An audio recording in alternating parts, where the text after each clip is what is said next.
Friends, it's 12:01 and we said we were going to start at 12. So I am going to begin our March session of branching out by welcoming you to this session. We are so pleased today to be talking about the changing nature of the communities that we live and serve. Last summer, our Office of Mission began a series of webinars called Branching Out. The idea behind them is to dive into a subject of mission interest and various ways to connect. With the situation around COVID and other changing demographics throughout our state, we're focusing this month's conversation on the question, is your community changing? We were so pleased last month to have so many join us as Bishop Nunn led us in a conversation around vaccines and the importance of being vaccinated. And of course, we have seen just how Oklahoma is rolling out the vaccine, and many of our United Methodist churches and communities are responding. Today, we're going to change the focus just a bit and talk about our communities. We know that our communities are changing, and we have together brought today a panel of folks who can help us as we think about that. I'm going to introduce them and then in turn ask them to share a bit about their organizations. We are pleased today to be joined first by Debbie Hampton, who serves as the President and Chief Executive Officer of the United Way of Central Oklahoma. Prior to her appointment there, she was the President and CEO of the Oklahoma Center for Nonprofits, and 16 years with the American Red Cross of Central Oklahoma. Within her role at the American Red Cross, she assisted in the response efforts for numerous disasters, including the April 19th, 1995 Oklahoma City bombing, the May 3rd, 99 Oklahoma tornado outbreak, the September 11th attacks at the Pentagon and Washington, D.C., and the Twin Towers in New York City. We, of course, were discussing just how close our offices are. We're just down the street, actually, both just down the street, both from Debbie and Joe, our offices are. And they, of course, responding to the ice storms that we just all experienced, and then the winter storms. Our second panelist today is Joe Dorman, serving as the Chief Executive Officer of the Oklahoma Institute for Child Advocacy, a statewide organization that serves as the voice of Oklahoma's children within state government. Since taking over that role in 2016, Dorman has helped return the organization to its roots of advocacy by equipping Oklahomans with the tools they need to call upon elected officials to do better work for the children in our state. Joe served the House of Representatives in District 65 for 12 years, authoring key pieces of legislation for education, public safety, and government accountability. He was the 2014 Democratic nominee for governor, formerly served as the town council person in Rush Springs, also known as the watermelon capital of the world. And we are pleased to have Joe also as a great United Methodist in this state, and are so proud that Joe helps us keep our annual conference running smoothly and the parliamentarian areas where he also excels. So it's great to have you, Joe, as a great friend. Finally, Carlos Ramirez, a great pastor in our conference and a missionary with the General Board of Global Ministries, pastor of generations at Putnam City United Methodist Church, serves as the liaison with Hispanic Latino ministries in the Oklahoma Annual Conference, and helps us focus on strengthening existing Hispanic Latino congregation and develops new ones. Carlos was born in Puebla, Mexico, into a mixed Roman Catholic and Methodist family. His mother's family has roots going back in the Methodist Church for 4 generations. He earned his bachelor's degree there, met his wife, the Reverend Wendy Nill, then a seminarian in Texas, and now they both serve as elders in the Oklahoma Annual Conference. After settling in Oklahoma, Carlos served in Heavener and Howe and Elk City and on the Oklahoma Conference staff. He is a graduate of Phillips Theological Seminary twice in 2008 and 2012, and is an ordained elder in our conference. Carlos says that being an immigrant in the United States has helped him to deepen his approach to New Testament study, serving an immigrant congregation as well as an English-speaking church, and taking part in the conference ethnic groups have helped give a new dimension to how the words of Jesus, Paul, and the apostles empower and dignify those on the margins, the outsider, and the other. Also, the scriptures give us tools and strength to resist discrimination, labels, and oppression in many shapes and forms. Carlos and Wendy have 2 children and reside in Oklahoma City. Folks, we are so pleased to have all 3 of you with us. And so what we're going to do by beginning our webinar today is simply to ask you, tell us about your work, especially as it relates to children and changing demographics, and about what your organization does. Debbie, we'll just start with you, and then Joe, and then Carlos. Well, at United Way, I kind of feel like in some ways we serve a little bit as a safety net. We look for gap fill areas that need to be addressed, but we also fund, right, currently we fund 56 nonprofits, but what we really fund is 102 programs of those 56 nonprofits. So you'll hear a lot about the United Way campaign because that's when we kind of get the big splash of media, but truly, our role is to strengthen our community as it relates to the nonprofit sector. Thank you, Joe. With the Oklahoma Institute for Child Advocacy, we've been around since 1983. We were created as a result of the Terry D lawsuit. This was a lawsuit brought forth by 7 teenage plaintiffs who were in the custody of then the state of Oklahoma in youth prisons. The conditions were deplorable, and you need to go back and look at the history.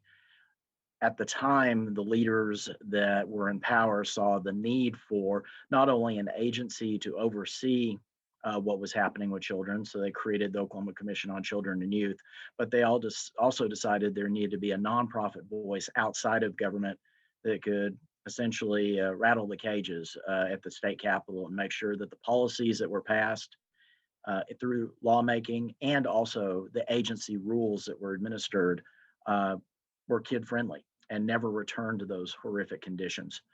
Since then, OICA has worked on multiple policies, and from my bio, you heard the board a few years ago decided they wanted to return to those roots of advocacy. So we spend quite a bit of our time and right at our 20% allowed under IRS code budget to make sure that lawmakers and state agencies are doing what they should for the best interests of Oklahoma's children.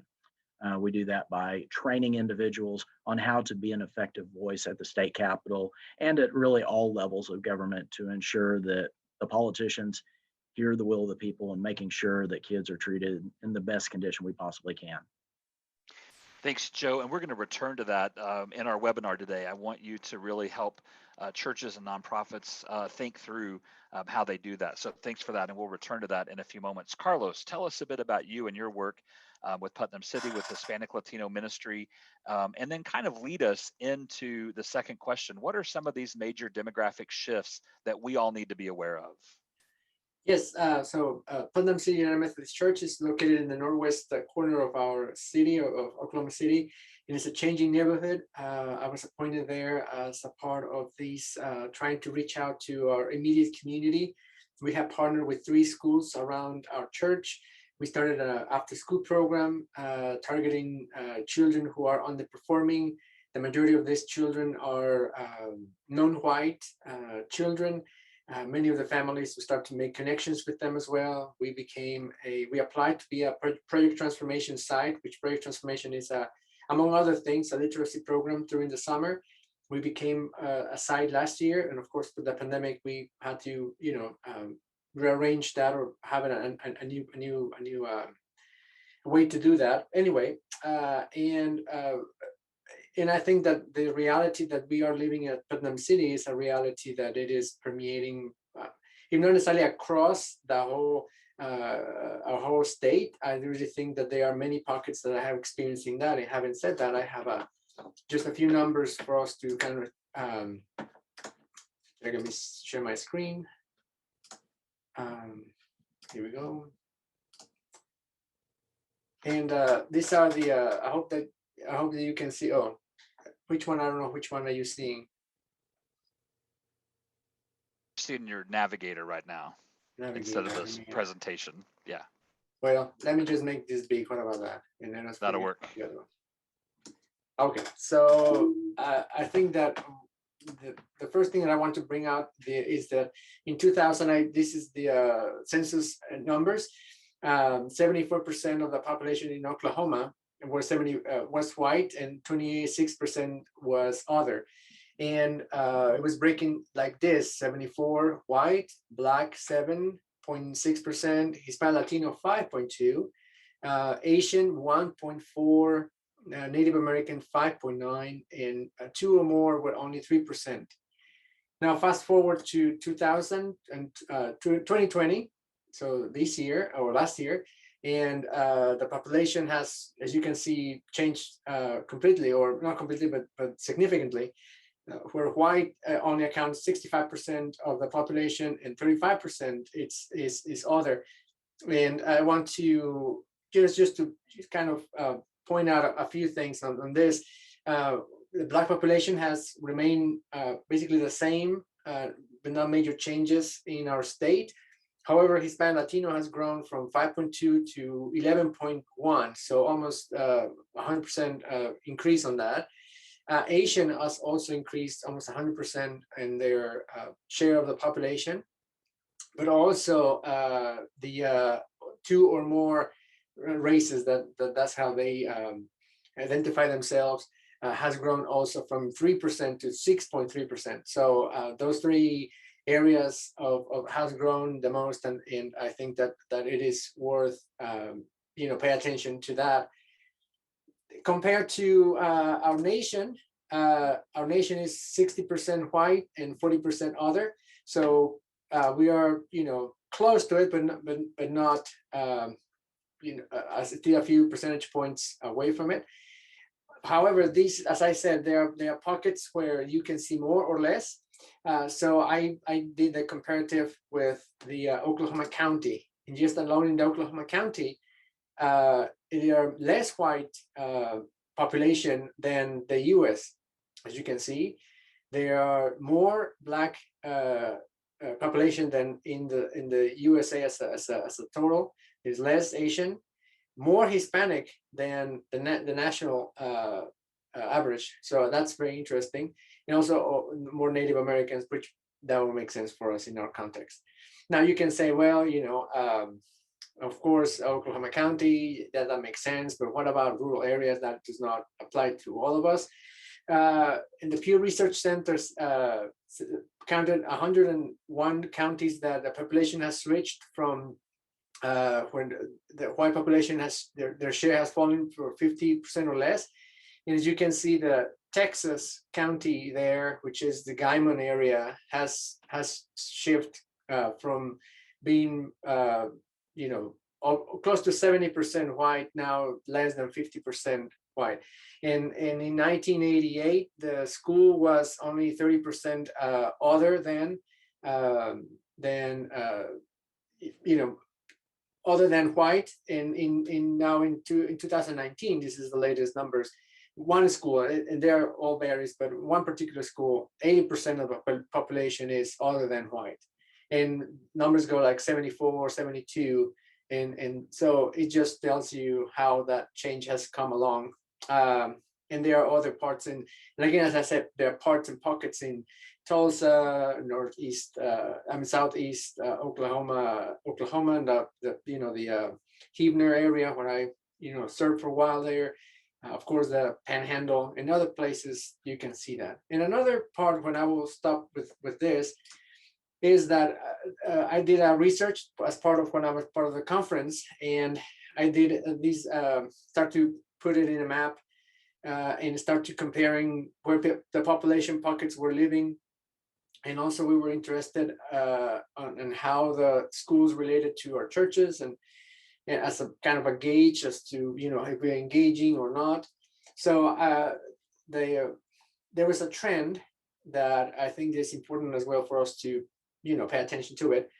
And that trend is that the more homogeneous white school is, the better the school is ranked by the state. They have the A's and all the A through the F's, and usually A's or B's are those schools are rated where there's more homogeneous white population. The more heterogeneous the school is, the more diverse the school is, or the school district is, the school in this case, the worse the school is ranked from C's to F's. So think of Southwest Oklahoma City, North Tulsa, or I put it in there, Northwest Oklahoma City, Northwest, Southwest, Southeast, and South Northwest Oklahoma City, North Tulsa, East Tulsa. And also another thing is that this trend also happens when there's poverty in a particular population. If there is a town where there is experiencing poverty, that is like same case, that schools do not rank as much as they could. Let me exit my. Oh, here. Thank you, Carlos, for that's very, very helpful as we set the stage for what we want to talk about today. And you have unveiled one crisis for us, and we're going to try to wrap that into another crisis. So I want us to think for just a moment about this COVID-19 crisis we've been in. And Debbie, you've led through crisis moments. I mentioned a few of those earlier, the Oklahoma City bombing and the many tornadoes in Oklahoma. So when you think about sort of community-based learnings that you took away from some of those situations that might apply today, both to COVID-19, but also some of those changing demographics that Carlos just talked about, what are some things that come to mind for you? Well, I find it interesting, and it's kind of sad. Every time people think of disasters and crises, somehow my name comes up. And so it's been interesting.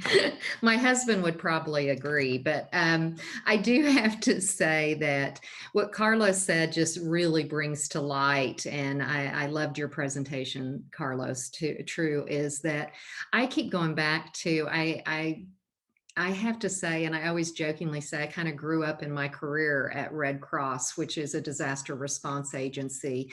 And truly, we really tried to treat everyone. It's that golden rule, treat people the way you want to be treated. And it's never more evident than when we have a disaster, when we have a crisis, that we need to do that. And we need to take it upon ourselves to learn about other cultures. We need to be educated, and there's so much more I think we could continually do. And I do think sessions like this are very, very helpful to just start the conversations. But in a disaster, and especially what I see in COVID, and it's such common sense, but this is the first disaster that I've ever worked, ever, that it impacted every single person. We have all been impacted by COVID. So it crosses all income barriers, it crosses all cultures, and we really have had to learn how to react in a disaster. You take the recent ice storms and COVID, a pandemic, and it was incredibly challenging to try to respond. A lot of United Way partner agencies were jeopardizing their own health to take food into homeless camps, and that's what our agencies are going to do. Honestly, that's what the churches do every day. We're so similar in how we respond, but I can tell you that anything I've learned working all of the disasters and the operations that I've worked is disasters bring us closer together if we'll let them. When you work hand in hand with people during a crisis, you really get to know folks. I've also learned in the past, and that's why I think this is so critical, is you don't really want to wait to a disaster to get to know. For me, I know Joe, I can pick up the phone and call Joe, but could we do a better job with the nonprofit sector? And I know that's going to be a future question, but could we do a better job collaborating with our churches and vice versa? I think there is a lot of room for growth there, and that is a critical component, because especially in certain cultures, their trust is with their church. And all of a sudden, if Red Cross or United Way steps in and says, I'm here to help, they're not going to get that at all. And they're not going to probably even accept your assistance. So where we need to learn to work better in a crisis, whether it's the pandemic, the ice storm, or whatever, is through the churches and working hand in hand. I also have felt like with COVID, we're going to see, and I don't want to steal any of Joe's thunder, because I know that he's really focusing a lot on the kids. But one of our biggest concerns at United Way is the behavioral health issues we're going to see as a result of COVID, as a result of virtual school, as a result of not having interaction with others. If you already have a child or even an adult that suffers from anxiety, and everything COVID told us is stay alone, don't talk to any, shelter in place, all of the things that really just spiral when you're having already issues related to behavioral health. So we're looking at some pretty depressing statistics as it relates to behavioral health, and where United Way is going to have to really put a focus in on their dollars. A lot of people have lost their jobs as a result of the pandemic. So we're really going to have to step up and really figure out how churches and nonprofits can come together to help these individuals that are facing eviction. We do have the Community Cares program that is really going to be able to help them as long as they have that CARES Act or that stimulus funding, which is, I think, going through another year. But how do we maintain that? How do the churches and how do the nonprofits take over once those dollars are expended? So those are some of the things that we're looking at. We had to really step up with technology to be able to keep things moving as well. United Way raised about 2.9 million that was directly COVID related, and a lot of those dollars were spent to get our agencies up and running on technology so they could continue, especially counseling and health issues that they needed to be able to meet with individuals on, and get the technology to others that need it, so they could get the support that they need. I hope that addresses. I mean, Yeah, I thanks. could talk for a week on the Yeah, impact. yeah, I know. Yeah, thanks, Debbie. That's actually so helpful, and I think it's at the core of why we wanted to shift this session this month to talk about that. And I think we're all aware. I mean, there are certain things we don't have to talk about. We're coming up on kind of a year, right? I know for us, we closed our office on March the 18th, but we know the Thunder game that was canceled is kind of a bellwether for marking this year. And we know this, that these changing demographics that were already happening and now COVID are leaving this indelible mark on our conversations, on our communities, on our organizations. So I just want to check in with each of you, kind of with a particular question. So Debbie has set us up for a good hit here, Joe.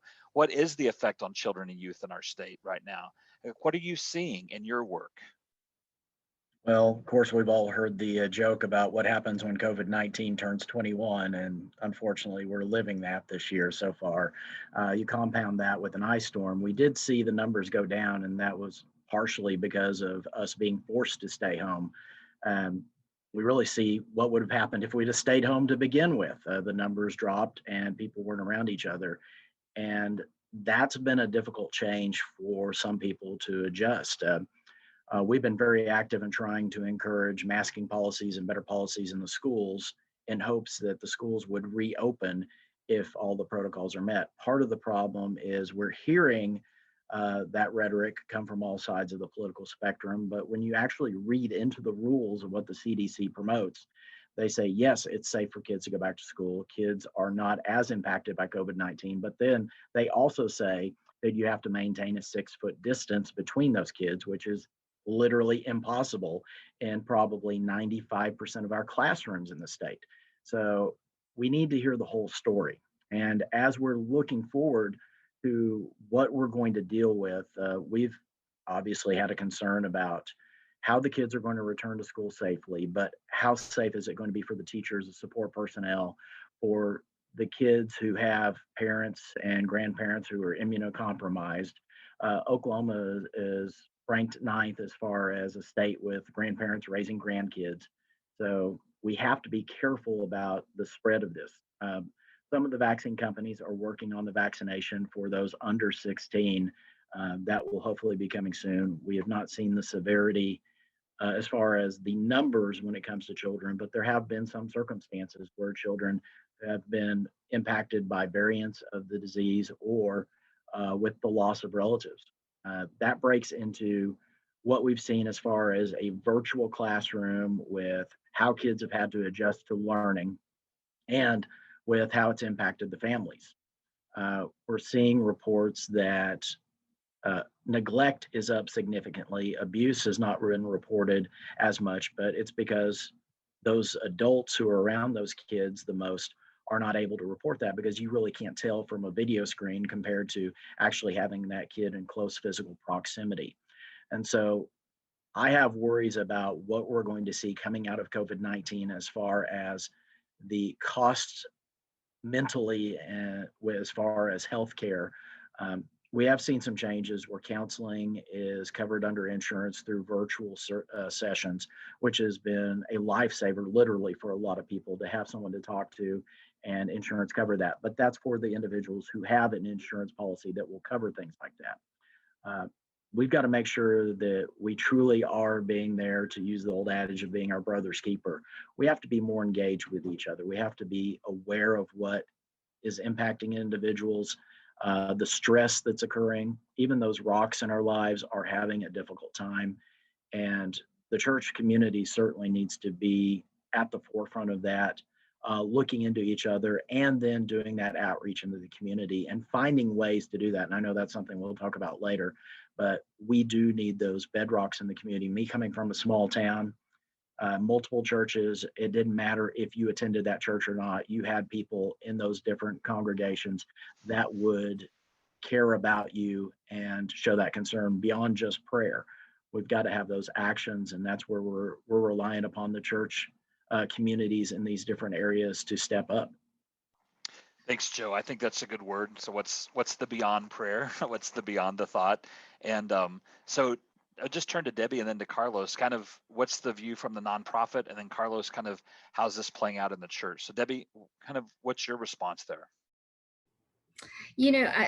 Honestly, Joe said it beautifully, and I have to say that we've just, it's kind of common sense. We've got to start working together. We've got to make these issues a priority. And each one of us, I think we have more on our plates than we even can handle. And that's typical nonprofit, that's typical churches. We're all one in so many ways. But until we make it a priority, until we start reaching out and communicating across the lines on everything, government, Joe does a really good job of advocating, but if Joe doesn't get the information from the churches and the nonprofits, we all need each other. I keep saying the same thing. To me, it comes right down to making it a priority and reaching out to each other. I need, Carlos and I haven't met till today.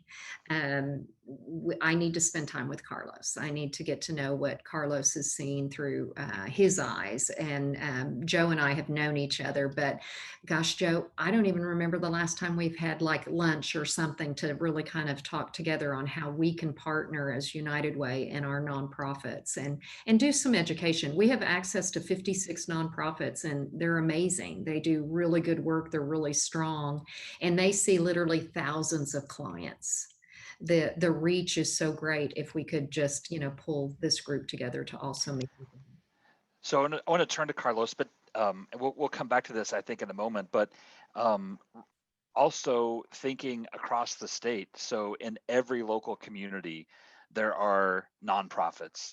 They may not be as connected as running through a United Way as they do in Oklahoma City or Tulsa, maybe in Ponca City and some of those places, but we know they're there. We know there are those nonprofits. And so in a few moments, when we come back, just a sort of a larger conversation, I do want us to talk about how nonprofits and churches can work together in these places. When we're talking about the Rush Springs, Joe knows I'm from Carnegie. When we're talking about these small places that we come from, how does that actually play out in the practical ways? But Carlos, I want to turn to you. Just kind of what's the indelible mark that these two things, the changing demographics and COVID, is having as it relates to church ministry? Kind of where do you see that as you think about that question? Well, maybe you want to call me an optimist, or a positive. I don't know how you want to see it, but I see this. Yes, it is a tragic thing that has happened to us that we had to stop. That I have mourning what we could have done, and all this time that we are just kind of standby and we cannot do anything or much. But I think that at the same time, it may be a good time for us as a congregations, as churches, to reset and to think new ways to engage, as David was saying, to our broader community. And what do I mean? I think that in this demographic change, to me, it is not a catastrophe. It's actually an opportunity. I think, and God is sending us. instead of us going to the world's coming to us. And it is so it's simple now. It is in our immediate community that we can do this. And I was just preparing for this today, and the post millennials, which are born in 1997 to 2012, which are years 11 to 25, give or take, 9 to 23 years old now, is going to be the most diverse population in that this country has ever seen. And if we are supposed to be ministering, if every place that I have been in churches that they tell me is, oh, we want to minister to younger families, you have young kids running around in our facilities. Well, this is it. That I guess what I'm saying, as Debbie was saying, is I think that is our chance to truly take this and engage with our community that it is out there. That's going to be different than what probably it is inside of our church buildings, but it is a great opportunity to start ministering to people who are not looking like us. So I think that is one that these people of color, these post-millennials, more likely are going to be Hispanic or Asian. So just have that in mind. And of course, millennials are also one of the most diverse, but it's just getting more diverse and more diverse as we go. I think the second thing, as Debbie was saying at the beginning of her conversation, is the thing about technology. And I think I've been saying for a while that churches should have been invested in, and now with this COVID, I think that as one bishop put it, all pastors became televangelists from one day to the other.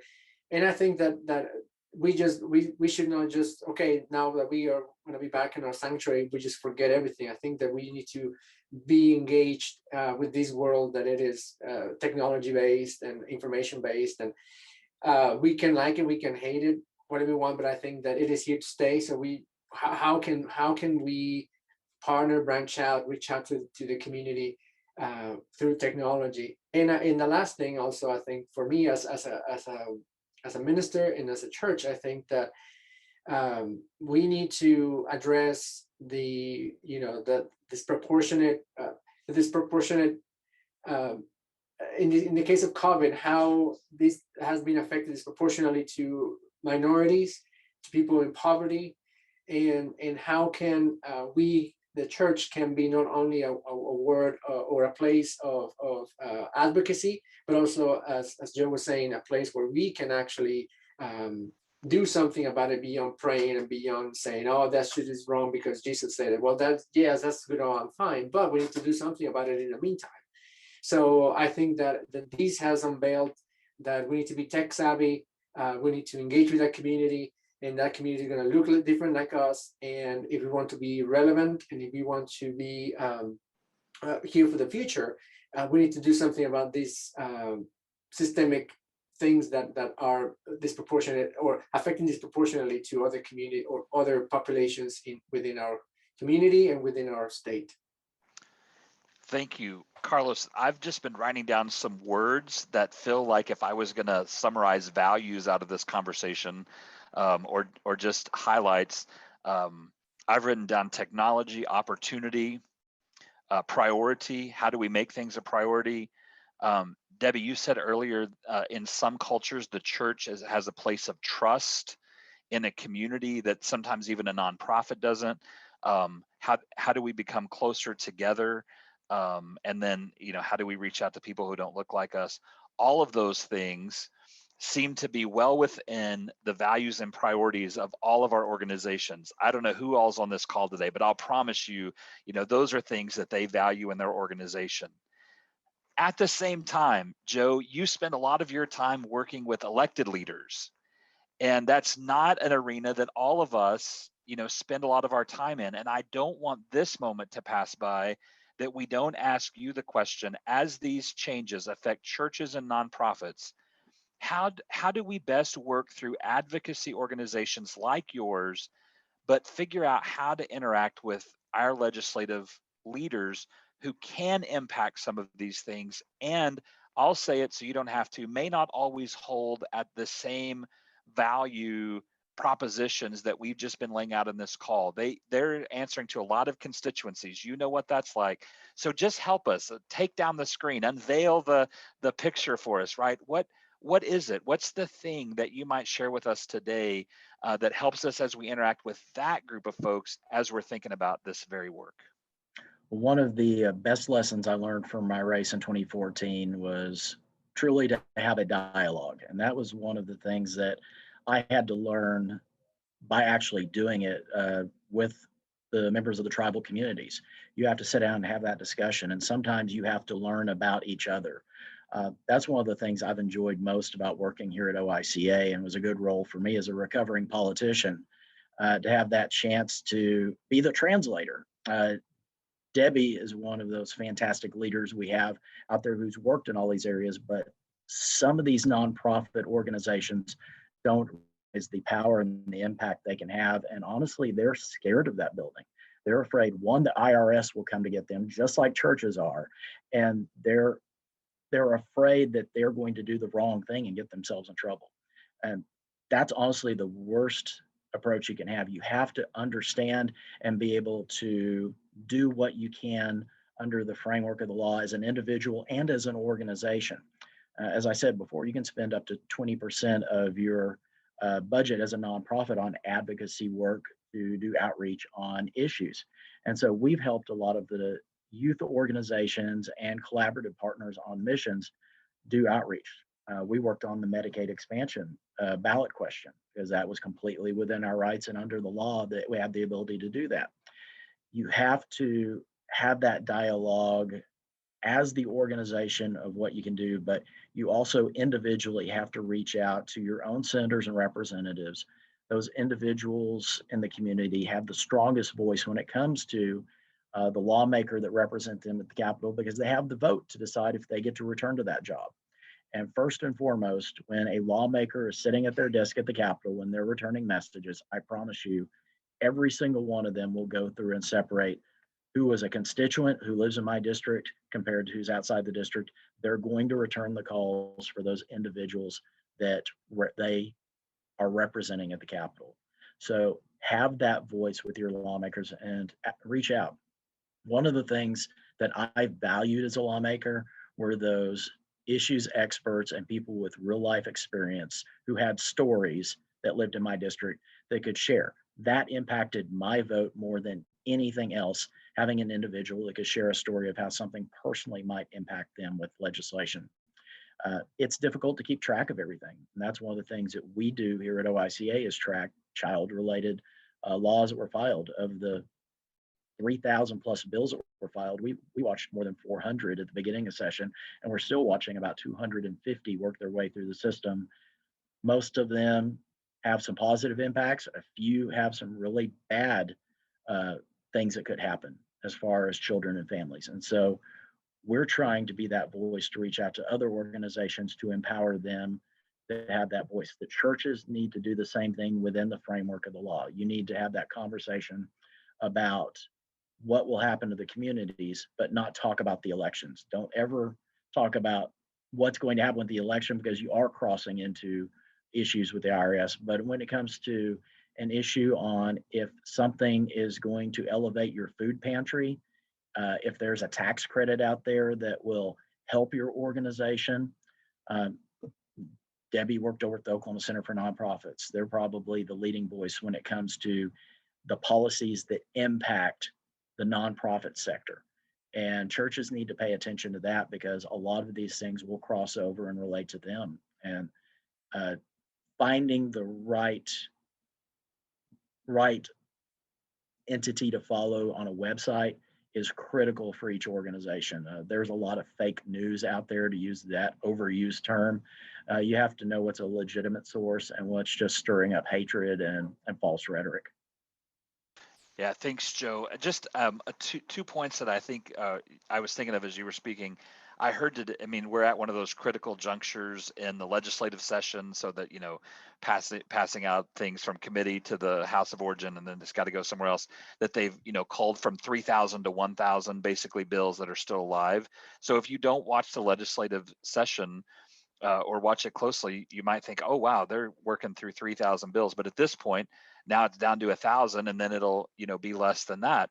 So you might have been watching something that's really, really important to you, and then all of a sudden it's going nowhere, and you thought it was going to happen. And so reaching out to folks like you, like Debbie at the Center for Nonprofits, and thanks for that connection, because United Methodist Church is a partner with the Center for Nonprofits. We highly engage their work. We have a staff member here, Rebecca Hasty, one of our associate directors, who's intimately connected with their work. And for churches to begin to see themselves, one, as nonprofits. And so, Debbie, I know that you've mentioned that today, and happy for you to say more about that. But for churches to see themselves that, and to keep up with those kinds of things that impact their particular ministry. And what I want to say, Joe, in response also to what you said, is for churches to watch those things that impact their church's ability to do ministry. Right? There are a lot of social bills that are out there, and those are important for people to follow. But I want to tell you, there are a lot of bills that impact the church's ability to actually do its work. And those you want to watch closely. And Carlos and I were on this journey about 3 years ago with a Senate bill that was going to gut the church's ability to house people overnight. And that seems like it's about homeless people, but it's also about disaster response. We sometimes house folks for up to 2 or 3 years in our churches who are here responding to like the Moore tornado. We have Project Transformation that houses people in churches overnight. So when we went to the legislature to say, you're going to gut our disaster response and our reading program for the summer, all of a sudden they were listening to us about a bill that they thought had to do with something else. And we got it changed. But it took a lot of work just on that one piece of legislation that impacted the church's ability to actually do its job. So just, get in with folks who can help you do that. So Joe, thanks so much for, being here today, being an advocate, but just also the words you shared. But you've unmuted, so you may want to say something else. I did want to add on one thing, and since we're talking about COVID, we have to realize, and Carlos didn't touch on these numbers, we're seeing a higher rate of infection in certain minority communities, 2 to 3 times worse. And part of that is a distrust of the shot. I mean, you think back in historical terms, when you say the word Tuskegee, the Black community has a very different feeling about that as far as the experimentation happened with syphilis. You go back earlier in history, the Indian, the Native American community receiving smallpox infected blankets. There is historical terms there that, while we may, as the white community, think it's ridiculous that that could never happen now, there are a lot of members of these communities that still have strong distrust, and that's why the vaccination's not happening. And so our churches do need to have that outreach. The Black community here in Oklahoma City, the churches have been doing a great job of trying to help raise awareness and ease fears. And we've got to see more of that. And each of our local churches have to do the same thing. The rural areas, I spoke to a doctor in one part of the state, I won't mention which hospital, but he said 50% of his staff have taken the shot and 100% have been eligible. Half of the medical personnel are still refusing the shot. And until we get to 70+% and vaccination rates, we're still going to have problems with COVID because we're not going to reach that herd immunity level. And so we need our churches reaching out to let the congregations know, and the community itself, that this is important. We need people to take COVID-19 seriously. We had a lawmaker on the floor yesterday that compared COVID-19 to the flu. We still have people with strong voices not sharing the right message. And that's where we, as the faith-based community, the nonprofit community, the leaders in the community, we have to combat some of those things that are just simply false. Joe, you got a pulpit anytime you want one. United Methodist Church. We love your abilities to speak truth. Don't say that to Chris Stinnett. He'll make me get up there and do it on Sundays. Okay, got it. All right, we about 15 minutes is all the time we have left, and we want to be true to the folks who have joined us. And also, we're recording this, and so people may take a chance to look at it. So, just want to turn to each of you who have given your time on the panel today. Not necessarily a conclusion. We may come to another place for a conclusion, but what is it that you brought today? What's that kind of 1 or 2 practical suggestions that you might offer as we think about these, what they could look like varied topics, but they're really not. The changing demographics of our communities, relationships with nonprofits and churches, and COVID-19. What's the nugget? If you think, gosh, I've got church leaders and people out there that are listening, Debbie, what would you say? What's the thing you want us to hear? You've already shared with us a whole bunch of good stuff, but what's still in your mind? I've shared a lot. I think it comes down to realizing that you are the subject matter expert in your field. Joe said, a lot of people get really nervous. I was one of those. I just kept thinking, I am not political. I hate politics. And I realized it's a conversation. You're having a conversation. What I also had to learn is that everybody's entitled to their opinion. I tend to want to push mine, and that doesn't work well. It was really listening when you go to the Capitol to each side of the story. What has served me the best in when I go to the Capitol is helping our legislators, because I am that subject matter expert with what my knowledge is. They're getting hit with all kinds of, I don't even know how they read the bills that they have to vote on, because it's so massive. And so if you can make their lives easier by sharing your knowledge, United Way is one of the very few United Ways that actually has a research department. So we are constantly researching what's going on in our community as it relates to health and social services. That document that we put together is called Vital Signs. That goes to every legislator at the Capitol. And we always say, please ask us questions. We'll do your research. We will help you. And I think that has helped more things move and has given our legislators accurate tools to make good decisions. It tends to help, and we do get calls, and we love that. What we could do more of is Derek, what you were talking about is think how massive it would be, because to me, churches are nonprofits. We're all one.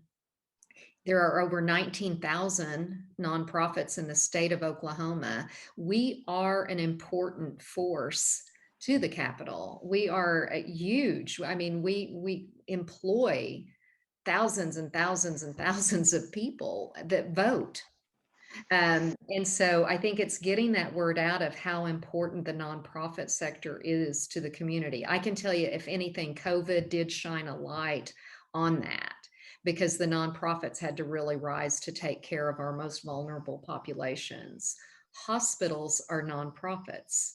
It's a huge, huge sector that we need to use that strength in all ways. Thanks. Yeah, thank you, Debbie.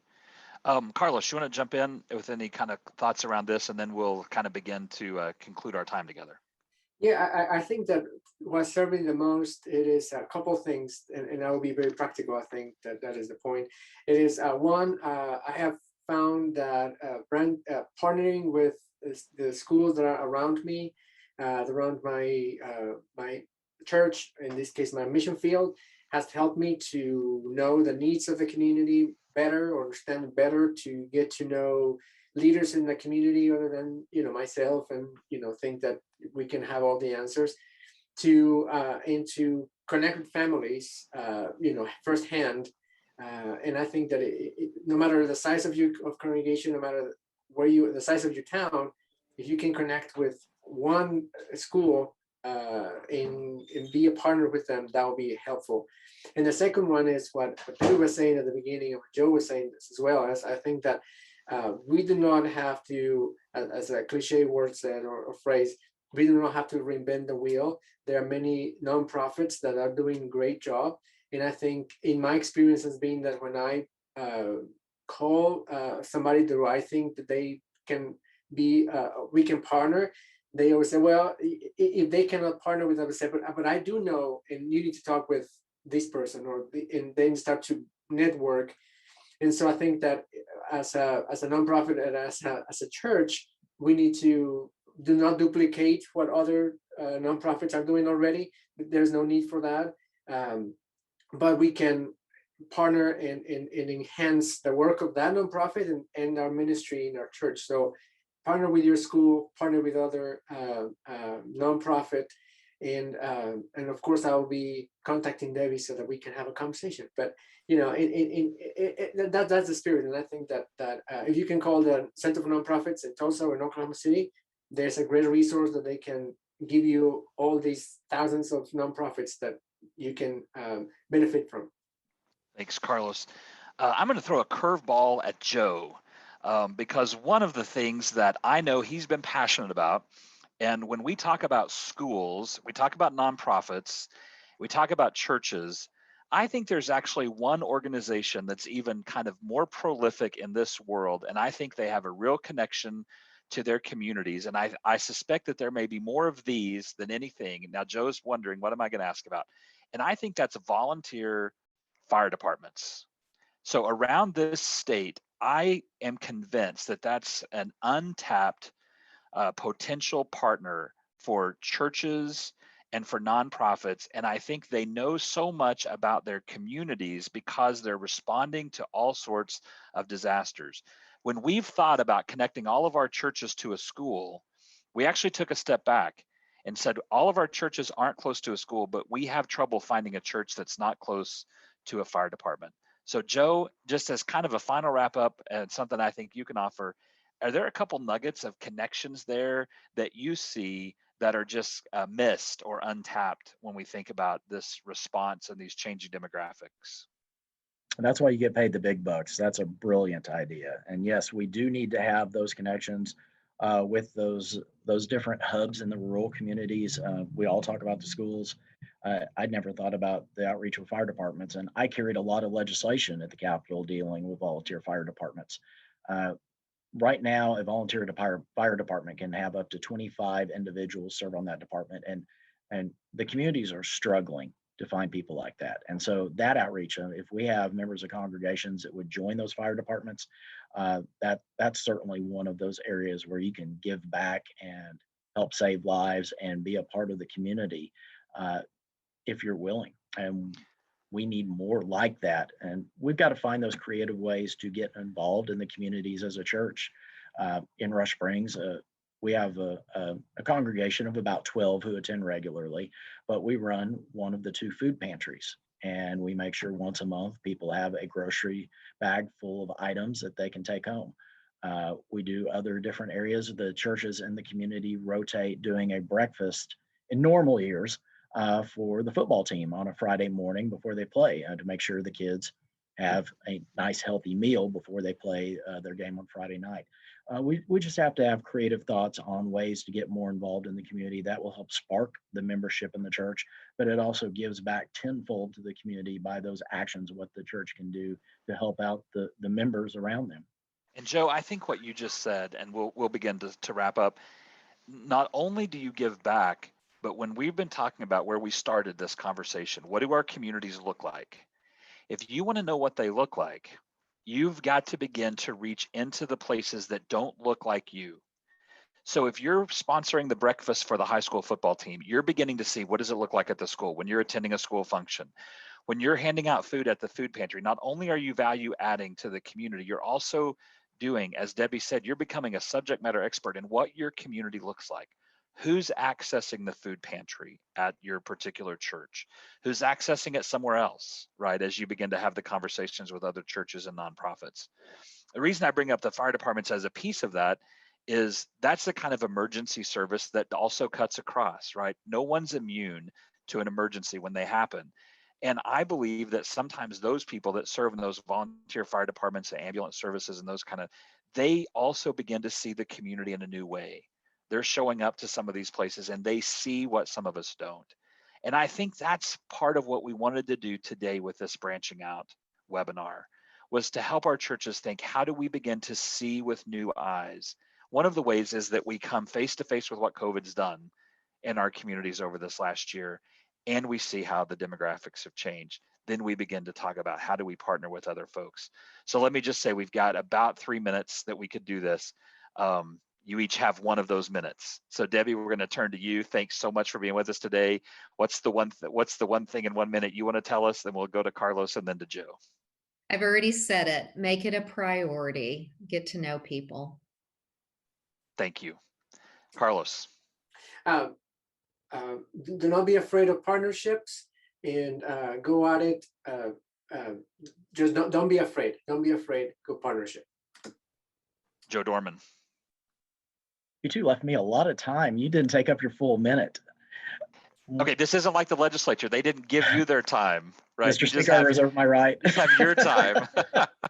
So a couple of points that Carlos touched on that I want to remind people. You have communities that look different than they did 10 years ago. They're going to look different as we go forward. Oklahoma is predicted to be a majority minority state by 2050. You look at Texas, and we're about 10 to 20 years behind Texas, and Texas is creeping that number right now. So you're going to have communities that are going to look very different than what we've seen in the past. Fun fact, Oklahoma is number 2 in the nation for multiracial marriages, behind Hawaii. And it's because of our increased tribal population.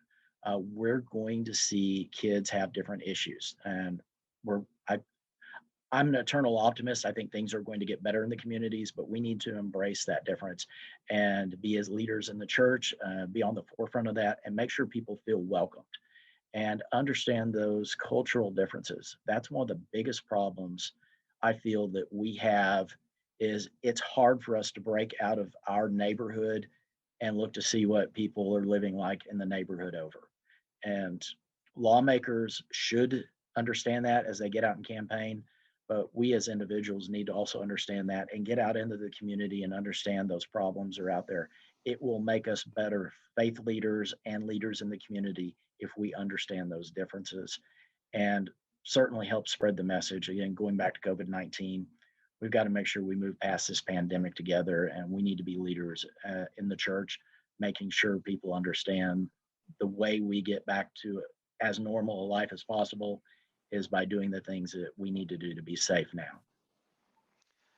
We could not have chosen 3 better people for this day. To Debbie, to Joe, and to Carlos, we're in your debt for your time as we have thought together today about truly how do we reach out to a changing community.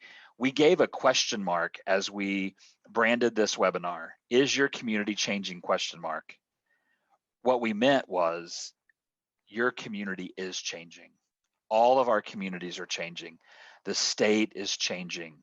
We, as leaders in nonprofits and advocacy groups and in churches, we've got to know our communities so that we can change alongside them. So to the 3 of you, again, thank you so much.